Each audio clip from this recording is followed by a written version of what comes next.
30ാമത്തെ IFFK bore. ആരും സത്യം പറയാൻ താല്പര്യപ്പെടില്ല. മറ്റുള്ളവരെന്ത് വിചാരിക്കും? നമ്മൾക്ക് പറയാനല്ലേ നമുക്ക് ഈശ്വരൻ നാക്കും സംസാരശേഷിയും തന്നിരിക്കുന്നത്. ആക്ച്വലി IFFK ഇപ്പോൾ IFFK എന്ന് പറയാൻ പറ്റില്ല, ഫെസ്റ്റിവൽ ഫിലിം കാർണിവൽ എന്ന് പറയാനേ പറ്റുള്ളൂ. കഴിഞ്ഞ വർഷം ഒന്നുമല്ലെങ്കിലും ഒരു ചെയർമാൻ്റെ സാന്നിധ്യം ഉണ്ടായിരുന്നു. നിറസാന്നിധ്യം, ചിരിച്ചുകൊണ്ട് ഓടി നടക്കുന്ന ഹൈഫൈ ആൾക്കാരോടായാലും സാധാരണ ജനങ്ങളുടെ ഇടയിലായാലും മുകളിലേക്കും താഴേക്കും ഇടയിലേക്കും ഓടി നടക്കുന്ന ഒരു ചെയർമാനെയാണ് നമ്മൾ കണ്ടുകൊണ്ട് നടന്നത്.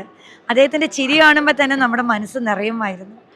കാരണം ഒരു വൈസ് ചെയർമാൻ, ഞാനിത് പല ഓൺലൈൻ മാധ്യമങ്ങളിൽ പറഞ്ഞു കഴിഞ്ഞു, എന്നാലും പറയാൻ അത് ജനങ്ങളുടെ ഇടയിലേക്ക് എത്തണം.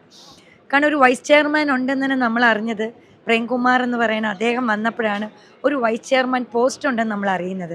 ഇതിനു മുമ്പ് പലരും വൈസ് ചെയർമാൻ പോസ്റ്റിൽ ഇരുന്നിട്ടുണ്ട്, നമുക്കറിയില്ല ചെയർമാൻ എന്താണെന്ന്. നമുക്ക് കഴിഞ്ഞ വർഷം ഒരു ബഹളമോ ഒന്നുമില്ലായിരുന്നു. ഇപ്പം ഇതെന്താണ്? നമ്മൾ ഓണത്തിന് കനകക്കുന്നിലൊക്കെ വരുന്നൊരിത് മാത്രമേ ഉള്ളൂ.